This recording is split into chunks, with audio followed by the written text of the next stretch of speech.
Football. Oh, no, wait. Football.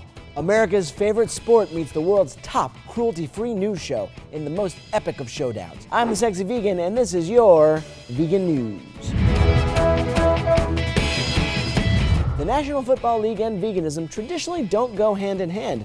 The game celebrates violence and is full of terminology lifted straight from warfare. The ball is called pigskin, although cow skin would be more accurate, and the pre-game barbecue culture is almost as important as the action itself. And yet, football is America's most popular sport, with quite a few vegans and vegetarians among its most passionate fans. In this episode, we're going to meet the NFL's new generation and dig into the ethics of supporting professional football, all warming up to what we hope will be a big debate on social media and in the comments. Is football vegan? Many pro football players have adopted full or partial meat-free diets in recent years, including Tony Gonzalez, Arian Foster, Montel Owens, Deuce Lutui, Griff Whalen, and Tom Brady. This mirrors the rise to prominence of plant-based diets in the fitness world and goes a long way to dispel the myth that animal products are the best route to a high-protein, high-performance diet. Football is our national sport, and in a lot of towns, rooting for the home team is a rite of passage handed down from one generation to the next. Now, I grew up playing football and rooting for the Philadelphia Eagles, and to call out the sport's dark side feels almost un-American.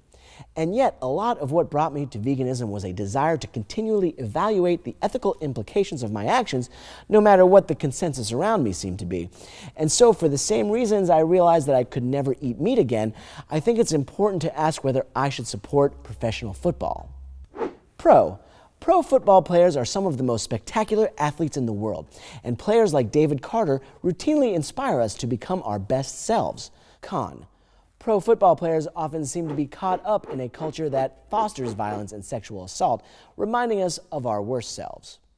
Pro plays so good that you remember them forever. Says a prayer, and Janice does he stop it? Oh, please! Con: players with long-term brain damage and severe memory loss. Pro: Friday Night Lights. Con: taxpayers spending $60 million on a high school stadium. Pro: vegan-friendly concession stands. Con: 3,000 cows a year die just to make footballs. Pro: football is an intense game of strategy, like full-contact chess.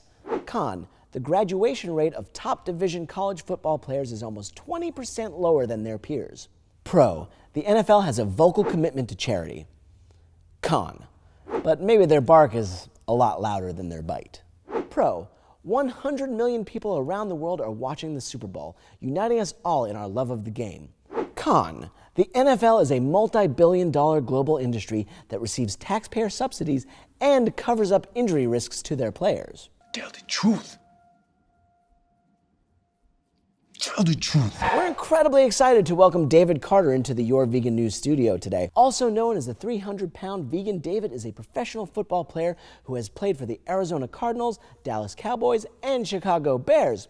Since adopting a plant-based diet in 2014, he has been a tireless advocate for the animal rights cause and proof that veganism and high-performance athletes can go hand in hand. David, thanks for coming in today. That's it's good. a pleasure. Yeah. So let's start with the question that I'm sure you get asked the most. Are you getting enough protein? Because you're looking a little frail. I want to make sure you're okay. I'm good, man. You good? I'm good. So how did you become vegan in the first place? During my career, my third year of my career, I started suffering from old man diseases, is what I like to call them. Tendinitis, early onset arthritis. And you're young at this point. I was 25. Oh, wow. And they gave me medication for that. My tendinitis got worse. And it got to the point where I couldn't do bench press, I couldn't do push-ups, I couldn't lift myself out of the tub. No kidding. And it felt like somebody was taking a bat to my elbows. After I went vegan, tendinitis, arthritis, high blood pressure, gone. All gone. All gone. I did lose weight.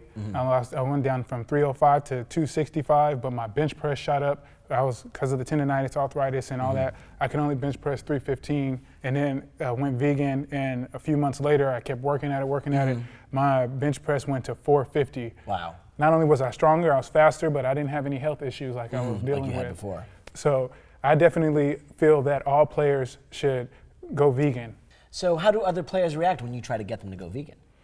Well, one of the first things I say to the players is, The average death of a football player is 56 years old. Wow. And that's a crazy statistic. That is crazy. And it's mainly due to heart disease and stroke or heart attack, something like that. And those are food-related illnesses. And I tell them, like, man, most players are done. When they're done playing, they're like 30, 32.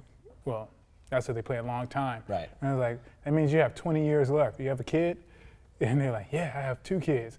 So you're probably not gonna get to see your kid get married or, you know, graduate. That's a very strong argument. Yeah, you want to put the proper fuel into your body. Right. The least thing you could do is try it. Is try it out. And if it doesn't work for you, then it doesn't work for you. But at least try it out. It's not for you. Do it for your kids. Do it for your family. Before we let you go, I wanted to hear your thoughts on what for me is like a difficult struggle. Can you be an animal lover and support a game that's so rough on the athletes who play it?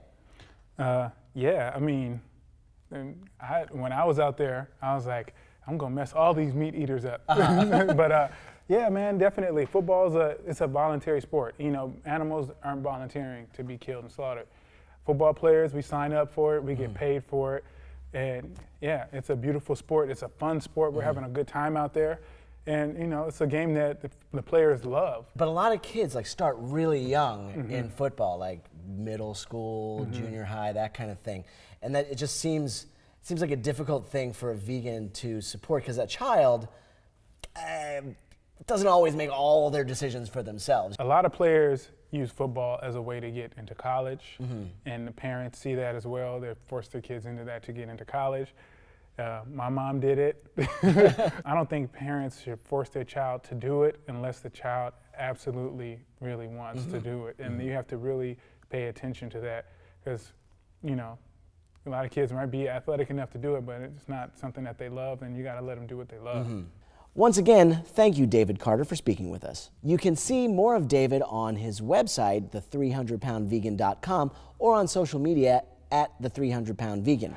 Well, that's our show. Special thanks to David Carter for coming down and to Beyond Meat for sending over some of their tasty tenders for my one-man tailgating party. To close us out, we asked our Instagram homies to share some of their top vegan Super Bowl recipes.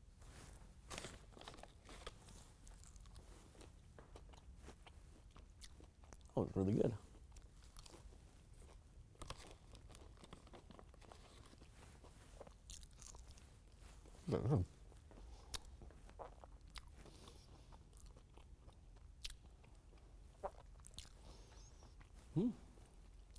I can get me some of that. As soon as I finish this bag, I'm gonna make that. I'm gonna make that.